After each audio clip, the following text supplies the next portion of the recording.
Ned Look was awarded the club's highest honor, the City Club Award, for outstanding contributions to City Club and the community and for setting an example of inspired civic leadership. Ned, especially for those of us who were privileged to know you and serve with you and experience your passion for public issues and your wit and great good humor, we will miss you very much. I want to introduce today that we have 3 new members that are with us, and I would like them to stand and stay standing, and then we will welcome them all. First, Rebecca Levinson, who's the president of Portland Association of Teachers. Rebecca, please stand. And then Eric Martin, who's an associate at the Stoll-Reeves Law Firm, and Dan Ochapinti, also an associate at Stoll-Reeves Law Firm. We welcome all 3 of you.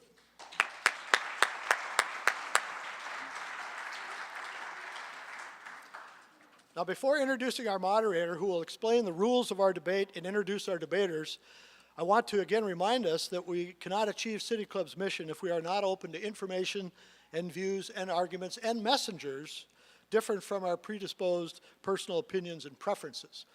As such, I ask that all here today remain courteous and respectful and open to all information conveyed and all views expressed, even when you disagree with what you hear from our debaters, and even if you arrived here today with a predisposed opinion regarding Ballot Measure 58.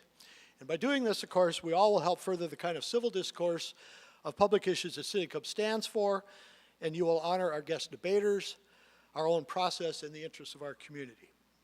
And now to introduce our moderator. For the past 5 years, our moderator has been both a reporter and on-air host at Oregon Public Broadcasting Radio. Previously, he filled both of those roles with local community radio station KBOO and nationally with Free Speech Radio News. Our moderator also has published freelance print stories. Maybe they were free spirit stories, I'm not sure, but freelance print stories with the Willamette Week as well as Planning Magazine. In 2007, he received 2 awards for investigative reporting from the Associated Press and the Society of Professional Journalists, and he was part of the award-winning team responsible for OPB's Hunger series. His current beats at OPB Radio cover a wide range of topics, including education, the environment, sports, and everyone's current favorite, politics. So please help me welcome today's debate moderator. You may not recognize him, but you're certainly going to recognize his voice. And although he tells me he's not a City Club member, I think he's leaning that way. So if anybody wants to put the squeeze on him before he leaves today, please do. Rob Manning. Rob.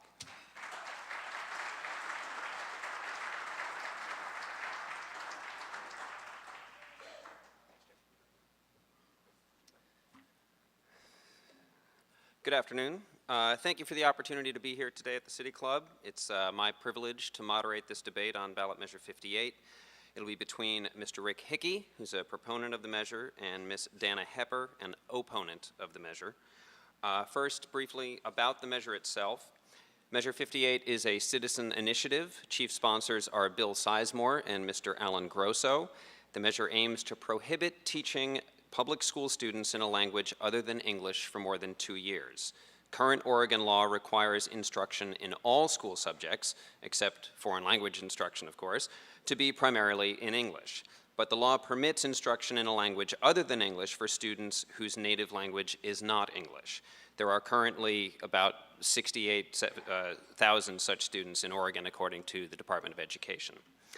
In fact, schools are required to provide programs based on research for the learning of English as non-native speakers.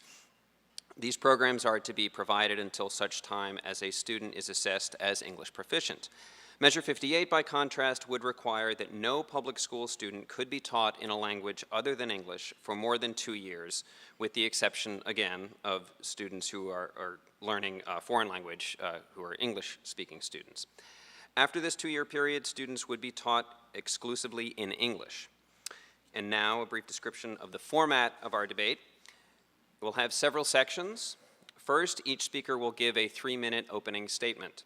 Following the opening statements, speakers will respond to questions suggested in advance of this meeting by City Club's Friday Forum Committee, which I have also looked at and weighed in on.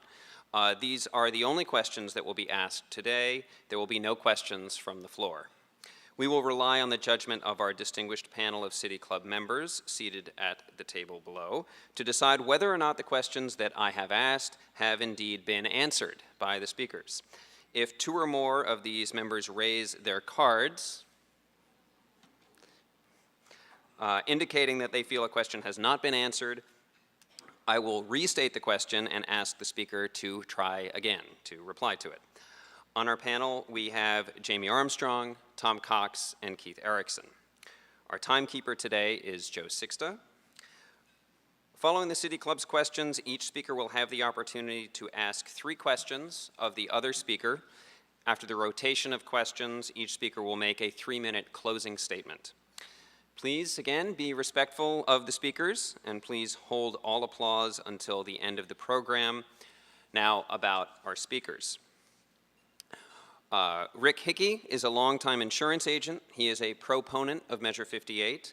He's a former vice president of the Rosedale Elementary Parent-Teacher Association in Salem and chair of the English for the Children of Oregon Political Action Committee. Mr. Hickey was recently a guest on Oregon Public Broadcasting's show Think Out Loud, speaking on behalf of this measure. Mr. Hickey is also vice president of Oregonians for Immigration Reform, a nonprofit organization whose members believe that immigration laws and practices must be reformed. Dana Hepper is an opponent of Measure 58. She is the advocacy director for Stand for Children, an organization that encourages grassroots action on behalf of children's issues, and a spokesperson for the Parents and Teachers Know Better Coalition, a broad coalition of parents, teachers, and school advocates. She's a graduate of Barnard College in New York City. Dana has taught at a low-income school in Harlem and a charter school on the Upper West Side of New York City, as well as in Clackamas County here in Oregon. Will the speakers please take their podiums?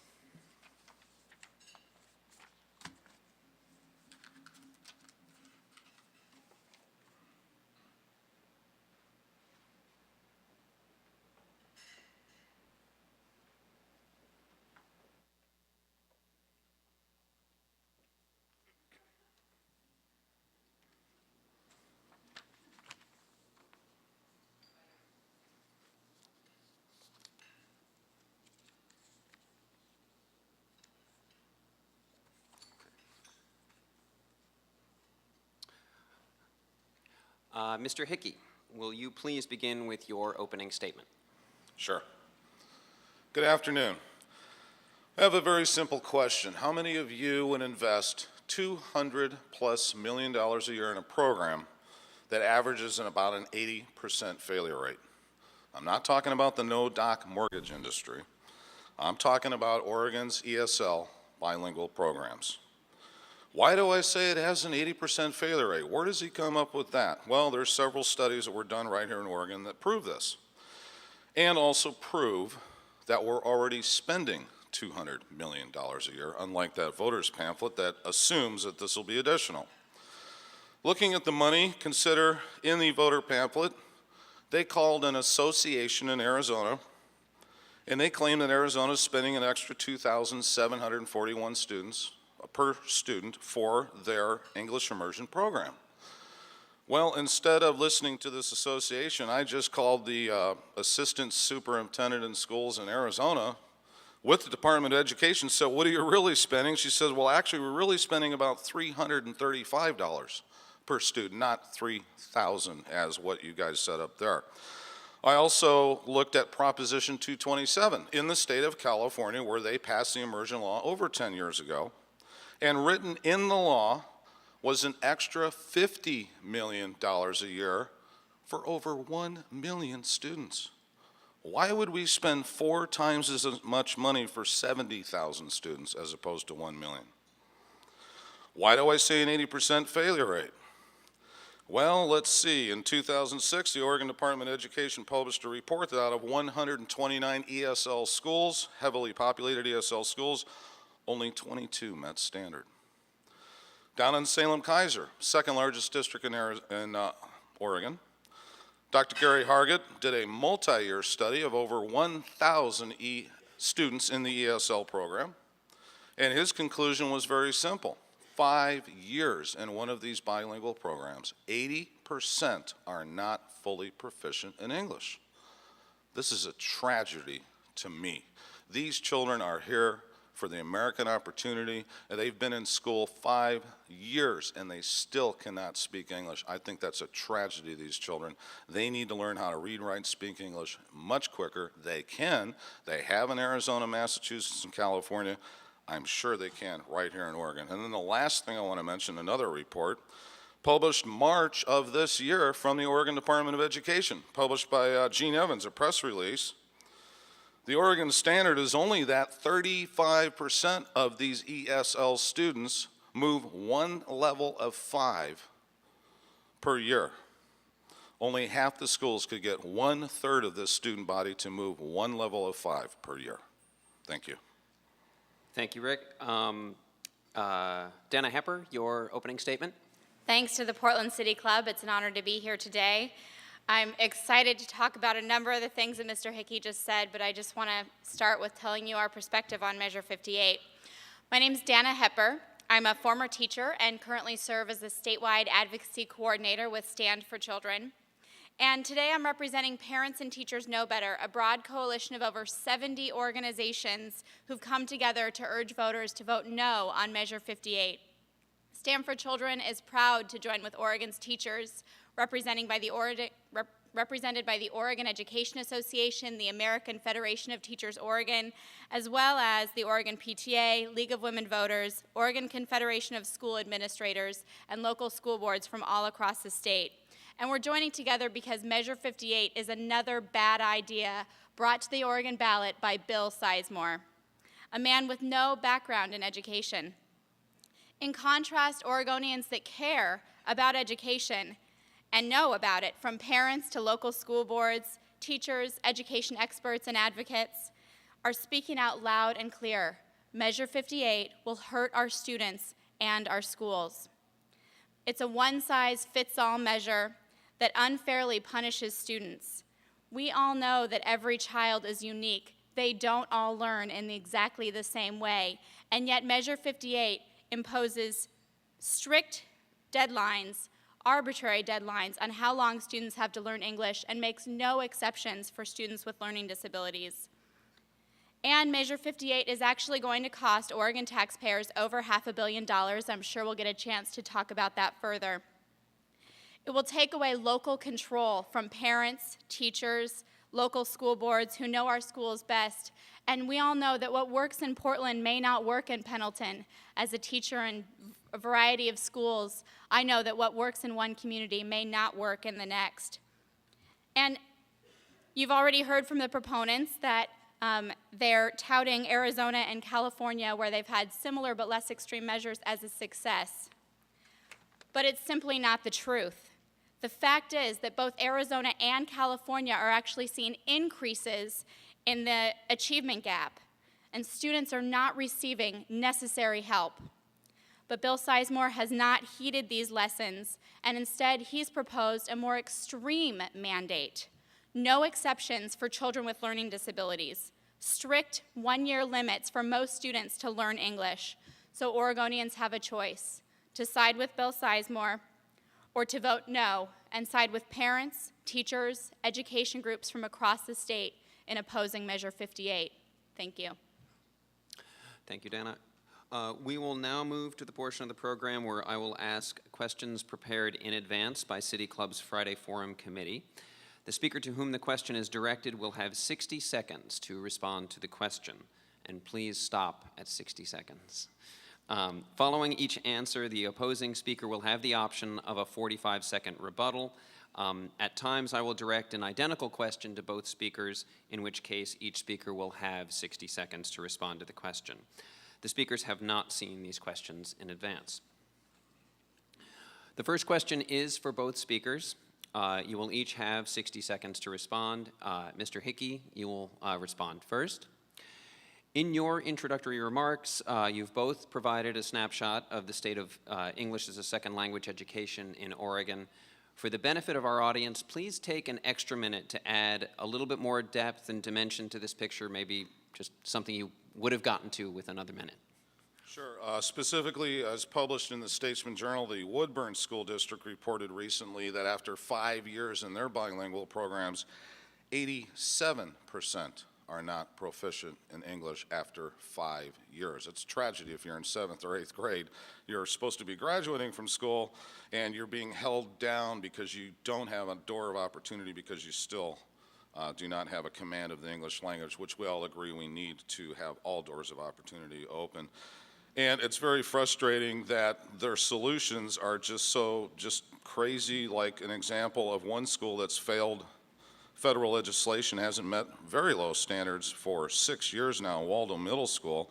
Their solution is not to focus on English. Their focus is to purchase Spanish, language arts materials, social studies, math, science, and tests. They don't need more foreign language assistance. They already know a foreign language. They need English assistance.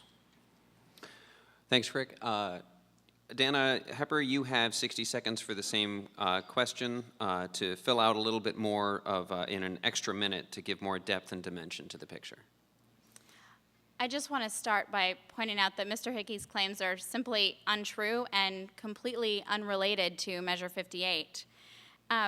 First, untrue. The reality is it's challenging to teach students to speak another language, and we have some bilingual programs that are incredibly successful and some that struggle. But the reason it's completely irrelevant to Measure 58 is that Measure 58 is that only 15% of English language learners in Oregon are learning in a native language. 85% of English language learners in Oregon are learning exclusively in English all day long. And so if Mr. Hickey and Bill Sizemore wanted to eliminate bilingual, they could have created a ballot measure that did just that. But instead, they gave us Measure 58, which does nothing to improve the instruction of English language learner students. It imposes a one-size-fits-all model that's actually worse for our kids. Thank you, Dana. The second question, again, is for both speakers, and you'll again have 60 seconds each to respond. Ms. Hepper, you will respond first. What does the best research tell us about how long it takes English language learners to become proficient in English? And what does this research tell us about the factors influencing the achievement of English proficiency? Am I first? Sorry. Yes, you are. The research is clear. It takes children on average 4 to 7 years to learn English, and we're actually seeing that in some states that have tried to play out a measure just like this. In fact, in Arizona, the goal there is to have every child become completely proficient in English in the course of 1 year. They've invested hundreds of millions of additional dollars year after year into this program, and what they found is after 1 year, 11% of students are able to become proficient in English. The other 89% need additional support for another few years, and that's totally borne out by the research, which indicates 4 to 7 years. With respect to the factors that influence a child's ability to learn English, they're numerous, and they do depend on the quality of the instruction given by the teacher, and Measure 58 does absolutely nothing to improve instruction. It simply institutes a one-size-fits-all measure. They also are controlled by the language spoken at home, the education of the parents, etc. Thank you. Mr. Hickey, you will also have 60 seconds to respond to this question. Are you clear on the question? Okay. Sure. The folks that have a vested interest in promoting and maintaining bilingual education, of course, do claim that it takes 5 to 7 years. They have a good reason for doing that. However, for hundreds of years, millions of people have come here from all over the world, and most of these folks learned English in kindergarten or first grade. It's very easy when you're young to learn a second language. And they can make claims where I've got a sheet of 15 different reports, not from special interest groups, but Department of Education's for the feds, State Department of Education, Superintendent of Schools, on and on and on, that are very happy with immersion. It gets the kids into a mainstream classroom quicker so they can learn at the same rate as their peers. And the younger they are, the quicker they do learn their new language. That's why this measure does allow up to 2 years if they're in high school. Looks like our panel wants to hear that answer again, Rick. So I'll read the question again.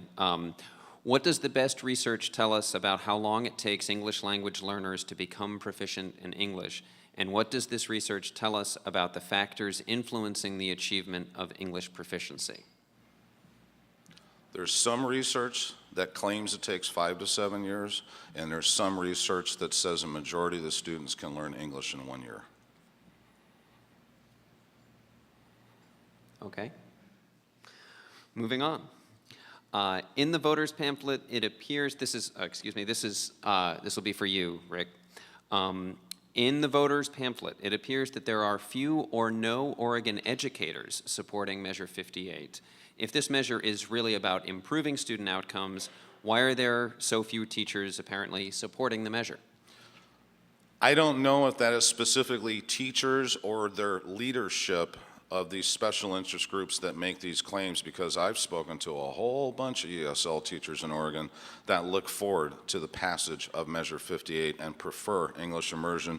And I have a large list of former ESL teachers across the nation that are very glad that now they have direction and they know how to use English immersion or structured English immersion as opposed to bilingual education, including the assistant superintendent of schools for the state of Arizona, tens of millions of immigrant parents in California and Arizona that voted yes for immersion and are not voting this year against what they already have in place. Also, Jaime Escalante, who can teach Spanish-speaking children calculus in high school using English immersion. So there's many, many experts. And in Arizona and California, they had the same thing. All these teacher groups said it was a bad idea, so nothing new. Okay, thank you, Rick. Dana, you have a 45-second response if you would like. Thanks.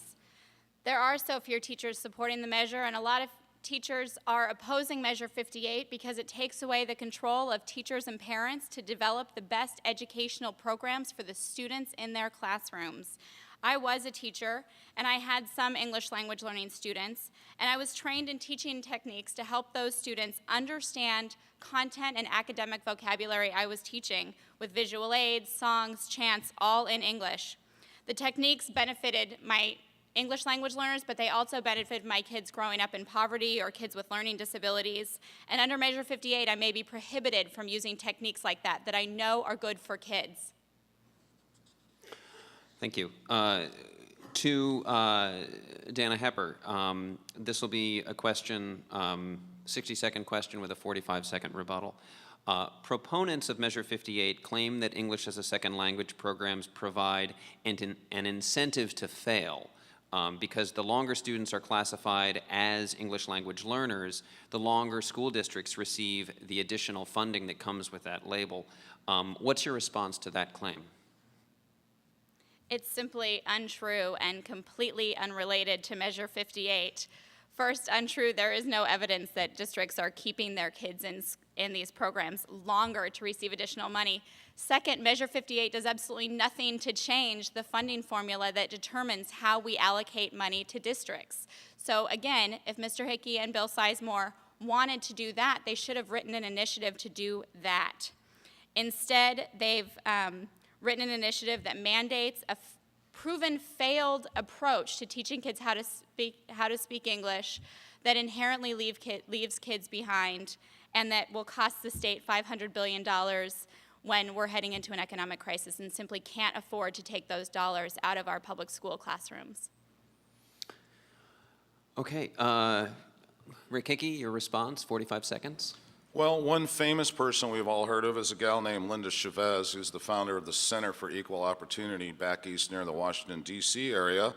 And she has a published report of her child being put in an ESL class just because of his last name.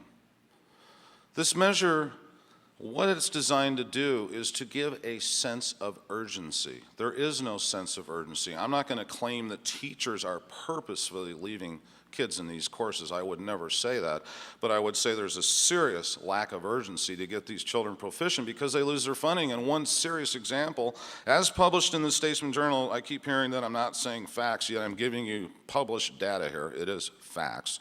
Statesman Journal reported that they received $16 million in ESL, only spent half of that for the children. Thanks, Rick. Next, this will be a question for you, Rick, and there'll be a 45-second rebuttal. Besides being an advocate of Measure 58, you are also Vice President of Oregonians for Immigration Reform, an organization that favors reduced levels of legal and illegal immigration. Critics of Measure 58 allege that the effort to limit instruction to English in public schools is really a surrogate for a larger effort to restrict immigration. How would you respond to that charge? Very simply, I don't agree with that statement, A. B, we only have to look at the history of how immersion law first started in California in 1996. It was a large group of Hispanic immigrants at 9th Street School in southern Los Angeles that after years of their children being in that school and still not learning how to read and write, speak English, they got frustrated, boycotted the school, literally picketed this school, and so we're sick of this, we're here for opportunity, and they weren't allowed. Many of my supporters, whether it's Jaime Escalante, whether it's Margaret Garcia Dugan, whether it's Jesus Limon from the LA Unified School District, whether it's Dr. Rosalie Porter, all of these folks I just mentioned are all immigrants. They came here for opportunity. They know our melting pot language, our national language is glue, and they want these children to get ahead. And I do too. They're the future of Oregon and America. Dana Hepper, you have 45 seconds to respond if you'd like. We're going to agree on something here. This absolutely isn't an immigration measure. This is a measure on education policy. It's a measure on education policy written by Bill Sizemore, supported by Mr. Hickey, funded by Nevada businessman Lauren Parks, none of whom have any background in education or in writing education policy, that has huge unintended consequences that will cost the state $500 million and is going to hurt students. This next question will be first to you, Dana, and then Mr. Hickey, you can have you'll have a 45-second option to respond. Some critics of the status quo allege that bilingual education and English as a second language instruction is really a vehicle for promoting the ideology of multiculturalism, which might in turn undermine a sense of cultural unity in the United States. How would you respond to that claim? I would respond that that's not what bilingual and ESL education are about. We have a mandate from the federal government and in state law that every child has the right to access education equally, regardless of their background. That is our duty as Oregonians and Americans. And what Measure 58 does is that undermines that responsibility by mandating teachers, parents, school districts all into a narrow program that we know will inherently leave some children behind and not allow them to access equal educational opportunity to other students. Rick Hickey, you have the option to respond. Only to say that it's just a mandate to put more focus into teaching these children English. We heard that 85% are in English all day. That was a report out of the Oregonian. If you read the Register Guard last week, you'd find out that they're in Spanish classes all day long, and they're pulled out for 30 minutes of English language instruction a day. So that's all I have to say. Okay. Next question, this will go to you, Rick Hickey, first. According to the state's official financial impact statements on Ballot Measure 58, it will cost the state between $203 and $253 million in each of over the first 2 years of implementation. These estimates are in large part based on Arizona's experience with English immersion, where the state spent an average of $2,741 per student per year on the program. Nevertheless, you have stated that there are no additional costs associated with implementing Measure 58. If you could explain your own zero-cost estimate while taking that official estimate into account. Sure. It is Oregon State Law ORS 327.013 that all children in a type of ESL program will receive 50% additional funding. This year it's about $3,000 per student times 70,000 students is $210 million. ORS 327.013 does allow for immersion, so the program of immersion will not lose the funding. The savings of the money is instead of a 5 to a 7-year current program model with bilingual, the time will go down to 1 or 2 years instead of 5 to 7. This ballot also, the estimate, the fiscal impacts estimate, assumes there'll be tutoring in summer school, but ignores an Oregonian report this spring that 4,000 ESL students or ELL students are being bused to schools that are not failing and are getting free tutoring already. And last but not least, the money is already being spent. We're not getting a new car payment. We're getting rid of the old car payment and getting a cheaper new car payment. Okay, thanks, Rick. Dana Hepper, you have the option of a 45-second rebuttal. We all know every ballot measure comes along with a fiscal impact statement. These are as accurate as we can get reflections of how much we think these measures are going to cost Oregonians. And this measure's fiscal impact statement indicates it will cost Oregonians over $500 million in the next 2 years. And this measure comes without a funding source, which means that $500 million will come directly out of Oregon's classrooms, money that's currently being used to pay for teachers and textbooks. This fiscal impact statement is based off the Arizona model, and they have found that they've had to dump additional dollars into their programs, hundreds of millions of dollars a year, in order to attempt, but fail, to get all students to become absolutely proficient in English over the course of 1 year. Thanks. This next question will go first to Rick Hickey, and then there'll be an option of a 45-second response. Excuse me, first to Dana, and then to Rick. According to the Oregon Department of Education's own reports, the state's English as a second language programs aren't necessarily working well. Oregon has a goal of getting half of all students who have been taking ESL for 5 years to exit the program. More than 1/3 of districts with significant foreign language speaking student populations fell short. In addition, Oregon tracks how many schools make the federal standard of adequate yearly progress for students learning English. Roughly half of districts with significant populations missed. It appears that students are not exiting the program fast enough, and they're not measuring up well on state tests. Is that not a call for significant changes, such as those proposed under Measure 58? Teaching kids to speak English is an incredibly challenging task. And do we need to do it better? Absolutely. We need to be looking at the districts that are succeeding, like Forest Grove. We need to be picking up their techniques, and we need to be translating them into other classrooms across Oregon so that we can close our achievement gap. The problem we have with Measure 58 is that Measure 58 does exactly the opposite. Arizona and California have actually seen their achievement gaps increase since the passage of similar but less extreme mandates. Their mandates allow waivers for students with learning disabilities. They allow extra time if parents and teachers decide that's the best for the child. This measure doesn't allow any of that, and it makes it harder for us to close the achievement gap. Rick Hickey, you have a 45-second rebuttal? Yeah, Oregon has a serious problem with these English language learner students. There's a report published in 2002 by the United States Department of Education. Out of 50 states, we have the highest retention rate of any state in the U.S. That means we keep these children in these ESL programs longer than any state in the United States.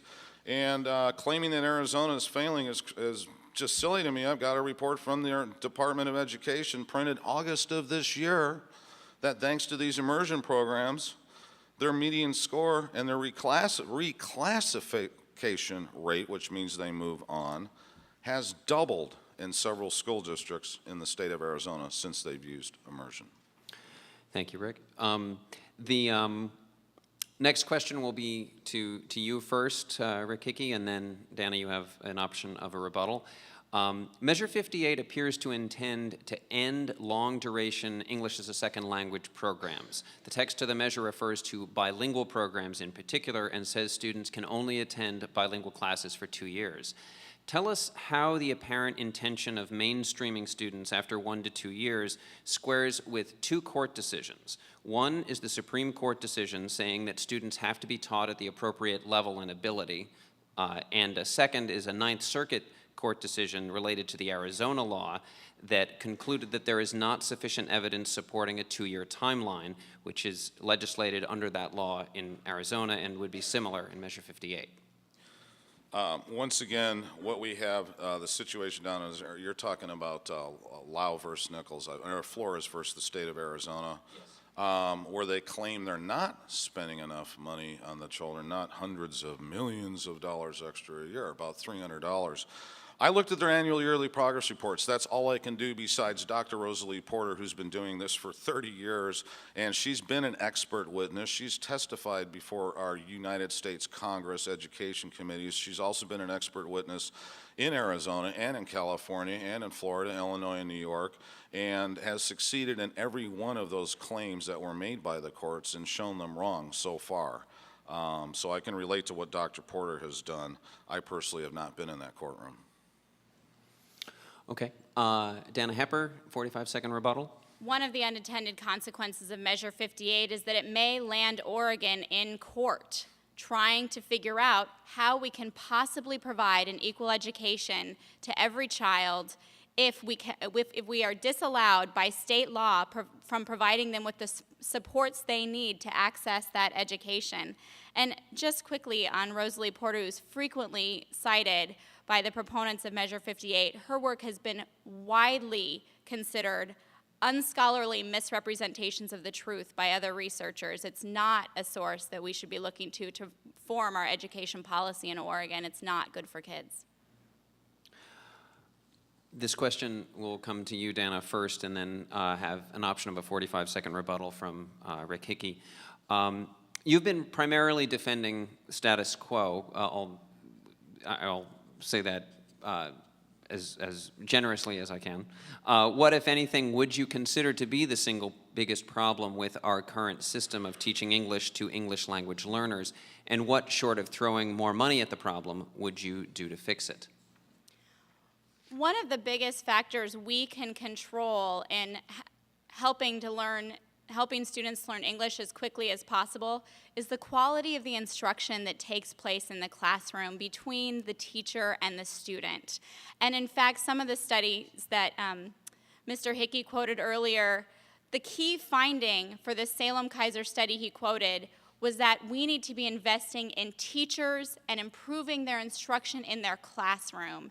And Measure 58 does exactly the opposite. It will cost us $500 million of money that's not going to go to improving the instruction in the classroom, but it's going to go into forcing a strict model that's been proven in Arizona not to work.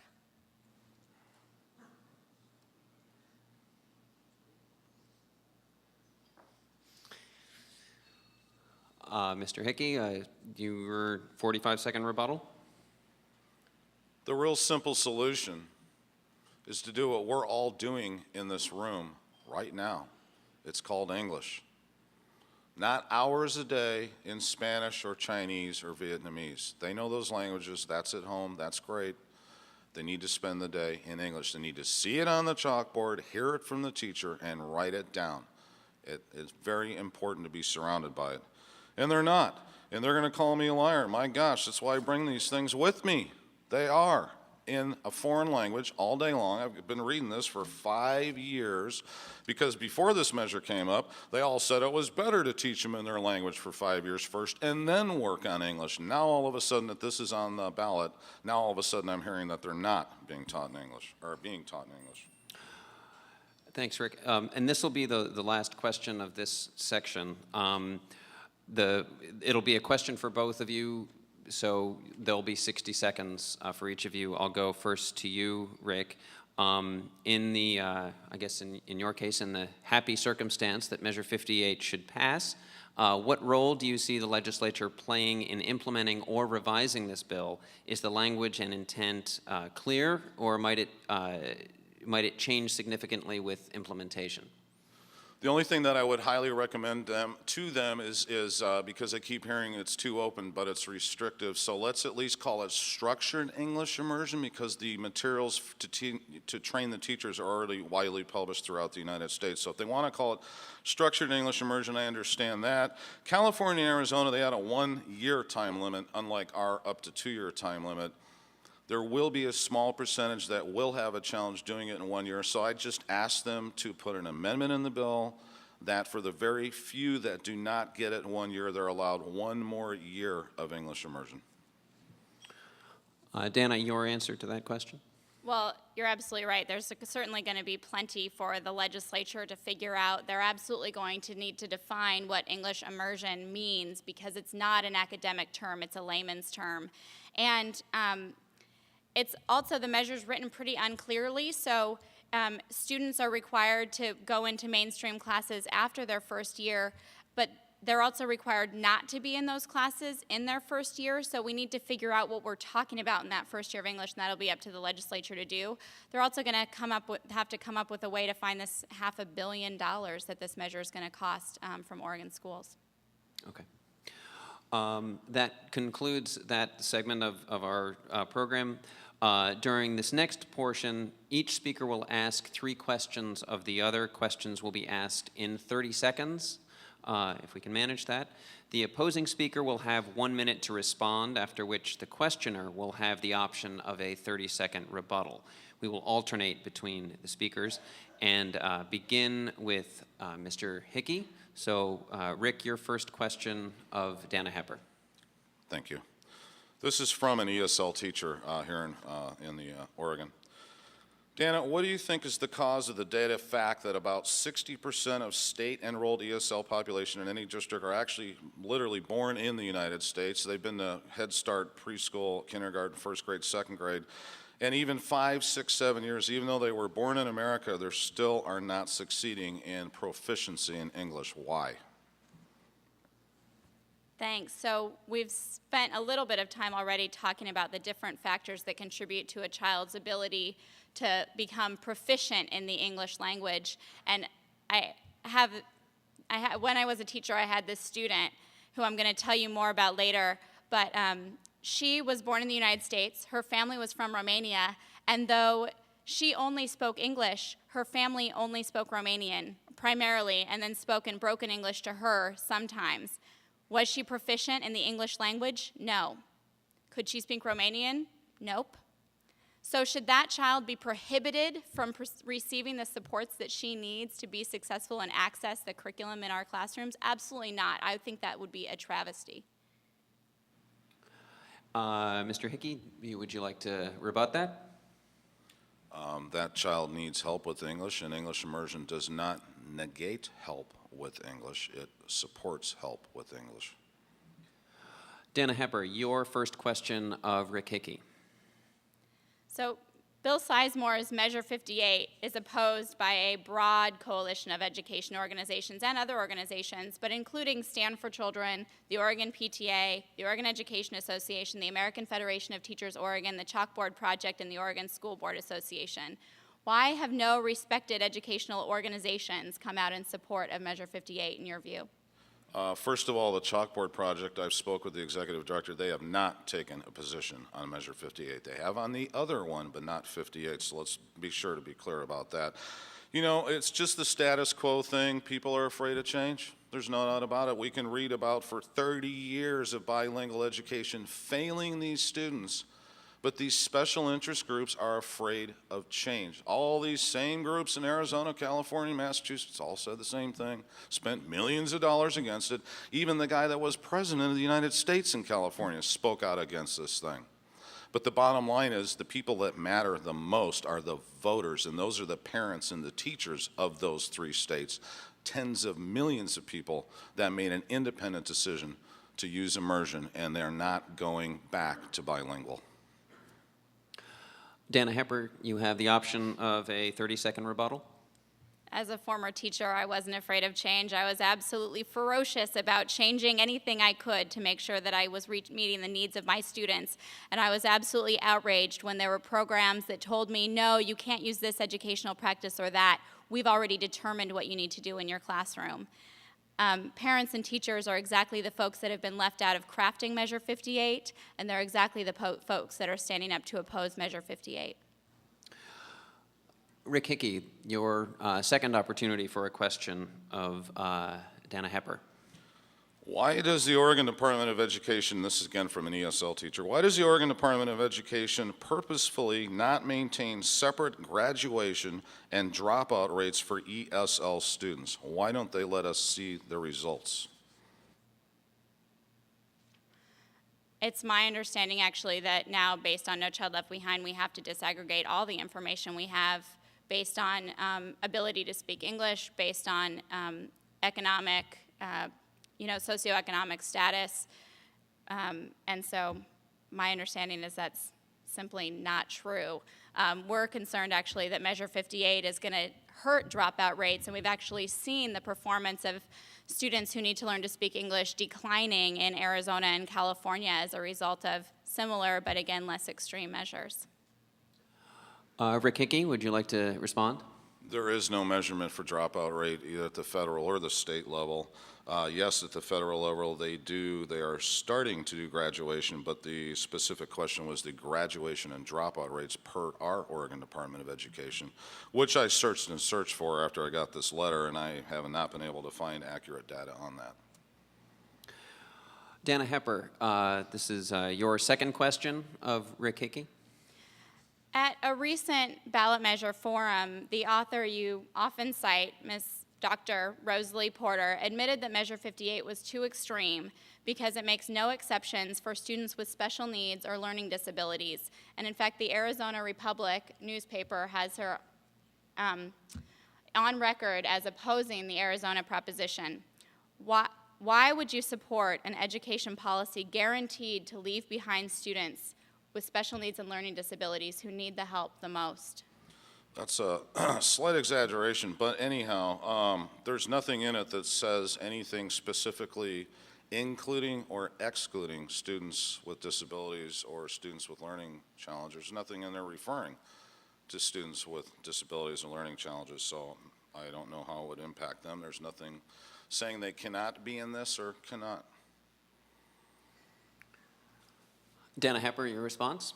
Yeah, the measure very clearly states that most students will be limited to 1 year to become proficient in English. That inherently excludes students with special needs or learning disabilities from receiving extra support if they haven't become proficient in 1 year. Well, children with learning disabilities are in a different category, so I don't know why we're even tying that in. Okay. Rick Hickey, this will be your final question of Dana Hepper. Final question the CSL teacher asked me is, he feels that teachers deserve, and I agree, they work very hard and should be paid well, and we need to reduce class size.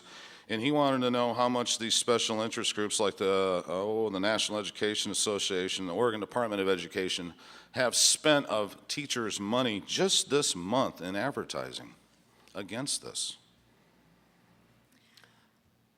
Dana Hepper, your 60-second response. Fortunately, the coalition opposing Measure 58 is a broad coalition and not made up of any one group. And in fact, Stand for Children, an independent organization that receives no funding from government or any union, just purchased a radio advertisement this morning, which I was happy to help be a part of creating. So I can't give you the specific dollar numbers that have been spent overall, but I know they've been spent by a broad coalition of organizations that are incredibly concerned about the impact Measure 58 will have on our children. Rick Hickey, your response. It was published in the paper yesterday. You guys have blown $9 million that could have gone to teachers fighting this campaign, to include the NEA spending $1 million to fight this. Dana Hepper, this will be your final question of Rick Hickey.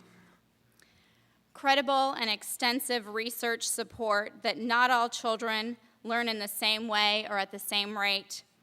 Why should Oregonians support Measure 58 when it takes away local control from parents and teachers to craft educational programs that they know will work best for individual children? Sure. Well, first of all, there's nothing in the measure. That's why it just says immersion. There's nothing that will not allow local districts to choose their own type of English immersion program. It's just a time issue where they need to focus a lot more on teaching English to these children instead of holding them back in their native language, as we've been doing for 30 years now. So that's, that's just fine. There's nothing in there to prevent that.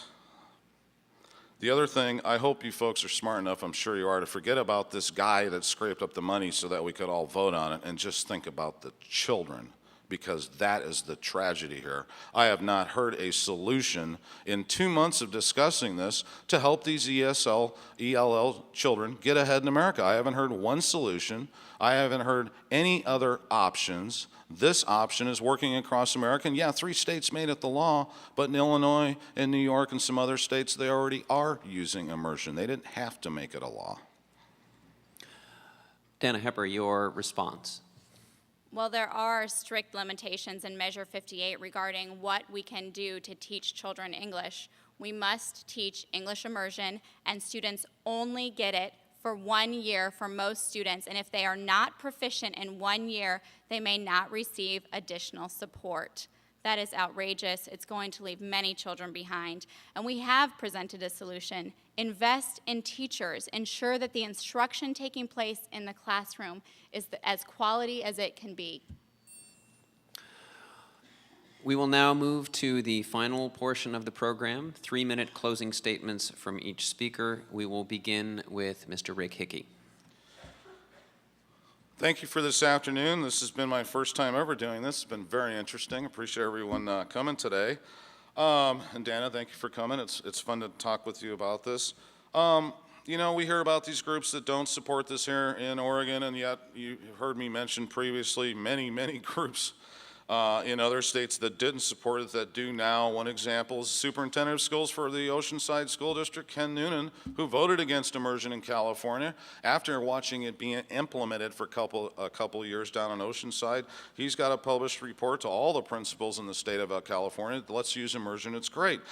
Jim Crawford, again, who has a vested interest in promoting bilingual education, wrote a letter August last year complaining that bilingual education is going away because the parents and the teachers don't want it anymore. In California, they had the option of staying with bilingual or going to immersion. And in Mr. Crawford's statement in the state of California, 95.5% of those students chose immersion.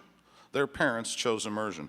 They're going to stay with immersion because it's more successful. I also have the Assistant Deputy Superintendent of Schools of Arizona, besides the millions of parents.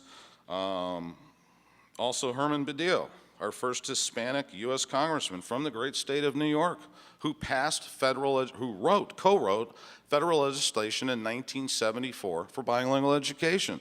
He is appalled at the bilingual lobbyists and how they drag these kids through these classes for 6, 7, 8 years, and he's publicly apologized and said we should have put a 1 or a 2-year time limit. And I trust him. He's an immigrant. He's a U.S. congressperson.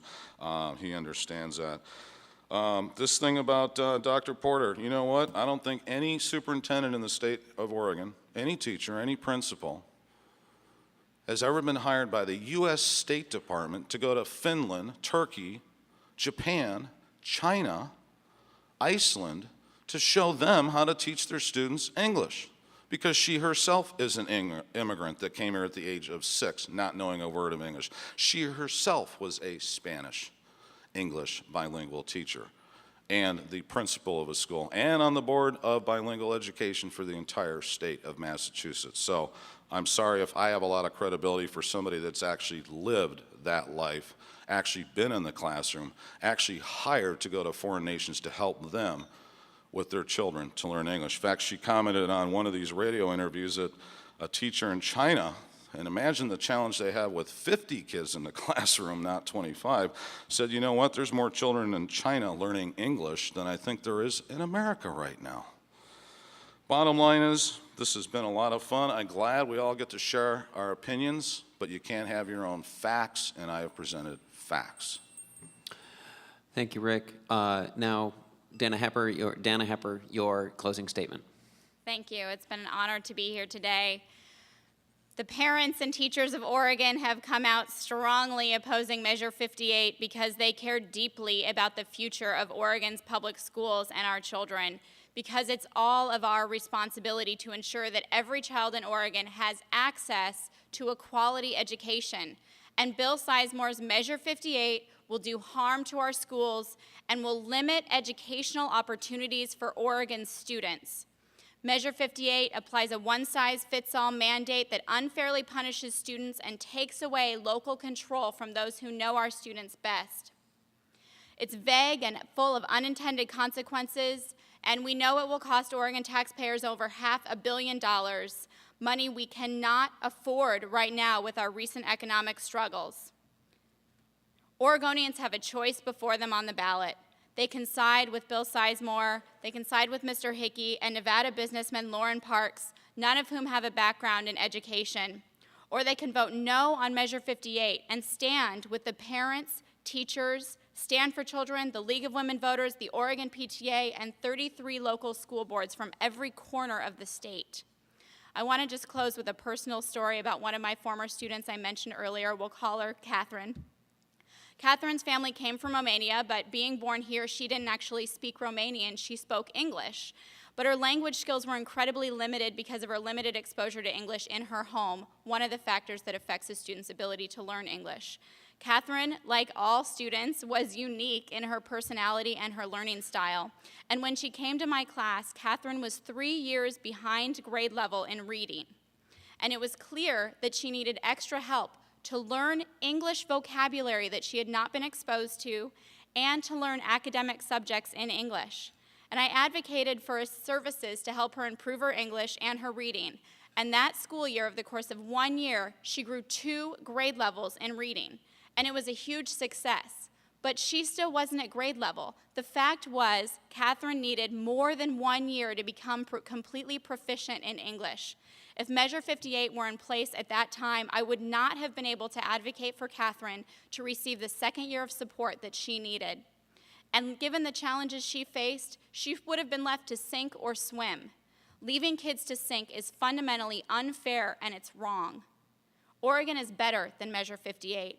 Our schools and our students deserve better than a one-size-fits-all approach. For the sake of Catherine and for other students like her all across Oregon, and on behalf of teachers and parents, I urge you not to be fooled by Bill Sizemore. Vote no on Measure 58. Thank you.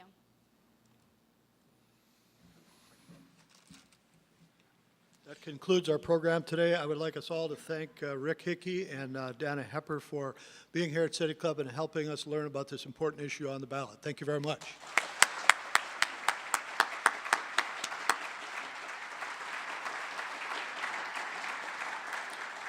And a special thanks to our moderator, Rob Manning of OPB Radio. Nobody bother him about becoming a City Club member on the way out, by the way. To our True Squad members, Tom Cox, Jamie Armstrong, and Kevin Erickson, our timekeeper, Joe Sixta. See you at next week's Friday Forum for Professor Jacob Hacker's pre-election talk on politics, economics, and the future of the American middle class. Thank you very much. We're adjourned.